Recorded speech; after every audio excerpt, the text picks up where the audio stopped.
Buen día, ¿cómo están? Bendiciones. Esta mañana un ratito antes con las perlitas nuevamente. Y bueno, en realidad en esta mañana no es tanto una perlita, sino una reflexión, un pequeño devocional que quiero compartir con ustedes. Basado en el libro de Hechos, en el capítulo 5, hablando acerca de la llenura del Espíritu, acerca de lo que el Espíritu Santo provocó después de Hechos 2, lo que vino después, las cosas que sucedieron después, y tiene que ver con esto. En Hechos 5, en el capítulo 5, a partir del versículo 12, la Biblia dice: Dios hacía muchas señales y prodigios entre el pueblo por medio de los apóstoles. Así dice Reina Valera contemporánea. Dios hacía muchas señales y prodigios por medio de los apóstoles. Ellos andaban, después de Hechos 12, ellos empezaron a predicar por todos lados. Y ellos se juntaban, dice aquí, según el relato bíblico, y no faltaban, se reunían y no faltaban en el pórtico de Salomón. Ellos estaban allí constantemente, buscando de Dios, enseñando acerca de Jesús, las palabras de Jesús. Y esto hizo de que mucha gente, dice la Biblia, trajera a sus enfermos de otras ciudades. Y aunque sea, dice que la sombra de Pedro cayera sobre algunos, evidentemente para que fuesen sanados. Gente que tenía espíritus impuros, dice la Biblia, y eran echados fuera y eran sanados por los apóstoles. Y esto en primer lugar tiene que ver con lo que son los cristianos, porque no te olvides que cristianos es un pequeño Cristo. Es decir, Jesús dijo: las obras que yo hago, ustedes las harán y aún mayores que yo, porque yo voy al Padre. Jesús dijo: vayan y hagan discípulos a todas las naciones, bautizándolos en el nombre del Padre, del Hijo y del Espíritu Santo. Y aquí yo estoy con vosotros hasta el fin de los días. Jesús dijo: pero no se vayan de Jerusalén hasta que no reciban la promesa del Padre, que yo enviaré en no pocos días. Entonces, uno está viendo ahí que ellos siguieron lo que Jesús iba haciendo. Hubo una continuidad. Jesús andaba por ahí haciendo señales y milagros también, y predicando el Evangelio del Reino. Y en Hechos 5:12 la Biblia relata que los apóstoles estaban haciendo exactamente lo mismo. Exactamente lo mismo. ¿Qué es lo que pasó después que fueron llenos del Espíritu Santo? Ellos salieron a hacer y a predicar el mensaje de Dios, pero con autoridad y con poder de parte de Dios, para hacer milagros y muchas señales. Y la misma Biblia dice luego, en el versículo 17, que el sumo sacerdote y los que estaban con él, como diciendo esta camarilla de gente, dice que se enojaron muchísimo, al igual que con Jesús. Al igual que con Jesús. ¿Por qué se enojaron? Porque las personas empezaron a recibir de parte de Dios. Y aunque muchos dicen que no se querían juntar con ellos, porque no estaban muy bien vistos delante de los hombres, sí los respetaban. Y había muchos que sí se les siguieron. Es decir, que mucha gente se iba añadiendo a la iglesia. Quizás en secreto, pero se iban añadiendo en las casas donde estaba la iglesia en aquel tiempo. Y esto incomodó a muchos líderes religiosos. Mire lo que pasó.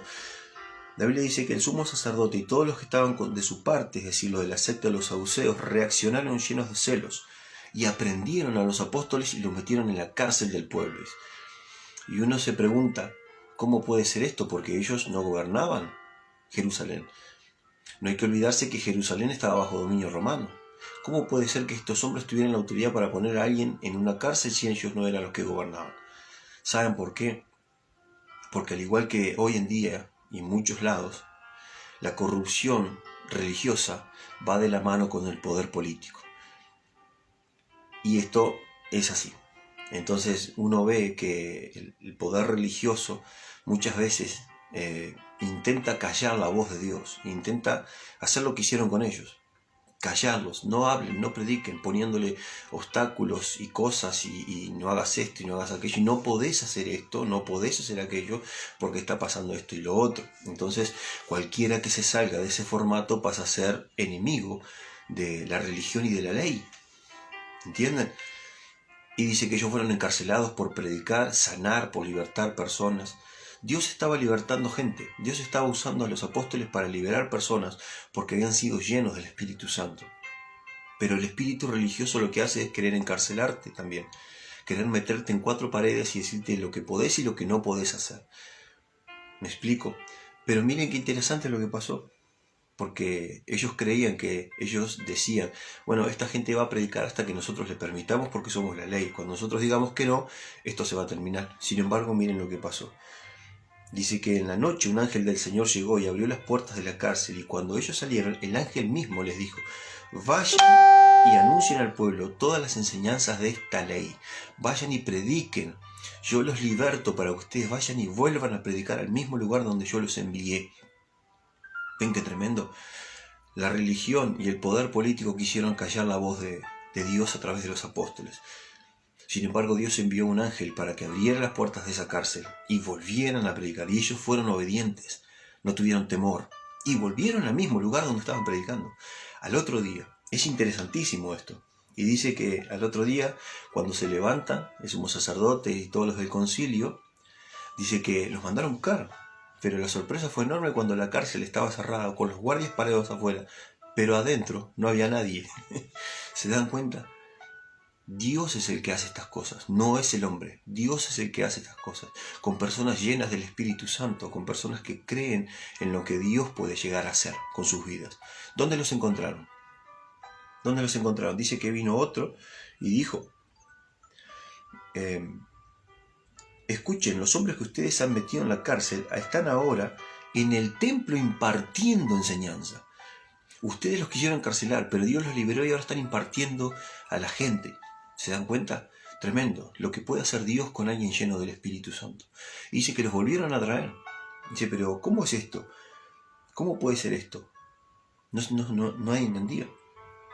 No les dimos órdenes estrictas de no predicar, de no hablar, de no juntarse, de no reunirse. No les dimos órdenes estrictas a ustedes. ¿Qué es lo que está pasando? ¿Cómo que están predicando? ¿Y dónde estaban ustedes? ¿Por dónde salieron? Todas esas preguntas. Y el apóstol Pedro le dice, es necesario obedecer a Dios antes que a los hombres. Esta es una enseñanza que hoy en día muchos necesitamos escuchar. Es necesario obedecer a Dios antes que a los hombres. Si tu vida está llena del Espíritu Santo, vas a entender esto. Si tu vida está rebosando de Hechos 2, por decirlo de alguna manera, vas a entender esto. Es necesario obedecer a Dios antes que a los hombres. Que los hombres hagan lo que quieran y digan lo que quieran. Pero nosotros obedecemos a Dios antes que a los hombres, así como dice acá. Dice, ustedes mataron a Jesús. Fueron ustedes, pero Dios lo resucitó y ahora nosotros predicamos a ese Cristo resucitado y de poder que ustedes no pueden detener. Porque aunque nos maten a nosotros, van a venir otros. Y aunque maten a esos, van a venir otros.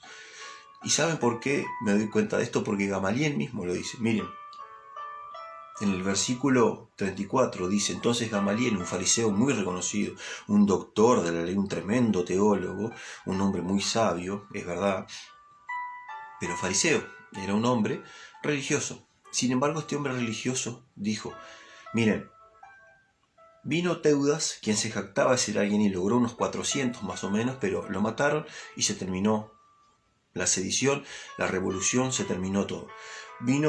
Después dice, vino Judas el Galileo y logró reunir a mucho pueblo con él, pero también lo mataron y todos los que lo seguían fueron dispersados. Ahora, vamos a ver qué pasa con esta gente, dijo él. Porque si este movimiento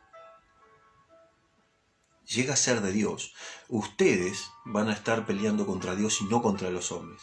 Si este movimiento llega a ser de Dios, ustedes van a querer destruirlo y no van a poder. Si este movimiento llega a ser de Dios, va a permanecer y no se va a poder destruir. Esto lo dijo Gamaliel años después de haber crucificado al Señor. ¿Cuántos años pasaron, mi hermano, mi amigo? Vos que me ves. ¿Cuántos años han pasado? Y hoy te encontrás con mi cara predicándote del mismo Jesús que está escrito en la Biblia. ¿Cómo entendés esto? La Biblia dice que todo lo que es de Dios permanece. ¿Dónde dice eso?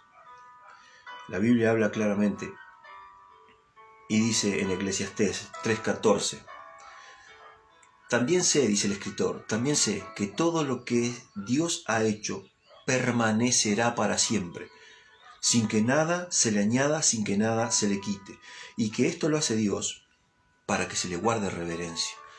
Todo lo que Dios ha dispuesto se va a cumplir, y Dios dispuso que el Espíritu Santo viniera sobre aquellos varones y los llenara, y sobre aquellas mujeres y las llenara, y sobre aquellos niños y los llenara.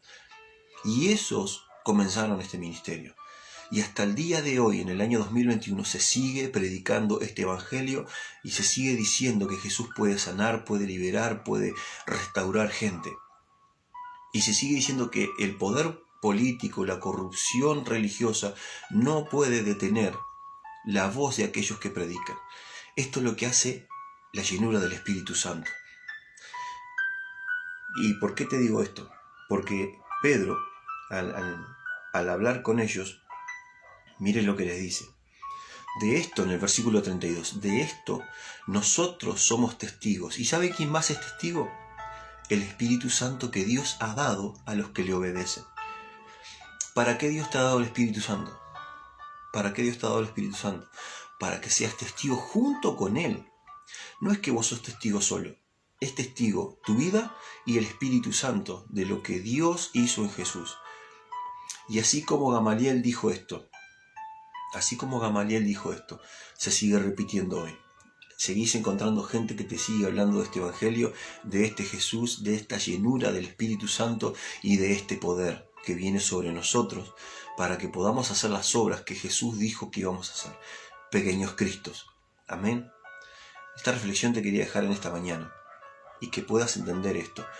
No es una religión esto, no es un sistema de creencias, esto es vida del Espíritu Santo, esto es vida infundada adentro tuyo por el Espíritu Santo, para que seas testigo de la resurrección de Jesús, del poder de Jesús y que permanezca, porque todo lo que Dios ha hecho permanecerá y no puede ser movido, ni añadido, ni sacarle. Lo va a seguir haciendo, aunque muchos se molesten, aunque muchos digan no te reúnas, cállate, no hables, no importa. Dios va a seguir obrando, Dios va a seguir haciendo, y aunque callen algunas voces, otras se levantarán, porque es de Dios. Así como dijo Gamaliel, y se están encontrando muchos peleando con Dios, no con los hombres. Amén. Oremos por nuestro país, oremos por los gobernantes de nuestro país, para que comprendan esto. Oremos por las autoridades de las iglesias para que entiendan esto. Oremos por nosotros mismos para ser testigos con poder, con la llenura del Espíritu Santo de lo que Dios está haciendo en este tiempo. Para este tiempo, como dice la canción, hemos venido. Para este tiempo es que hemos nacido.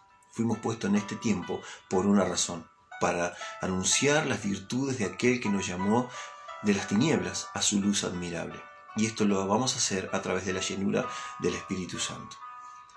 Quería compartirte esta reflexión, este devocional en esta mañana y darte ánimo. No calles, no calles, no calles. Busca la llenura del Espíritu Santo para hablar y Él va a ser testigo junto contigo de la obra de Jesús. Amén.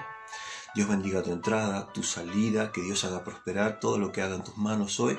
Y bueno, nos veremos en esta noche en el Rinconcito de América.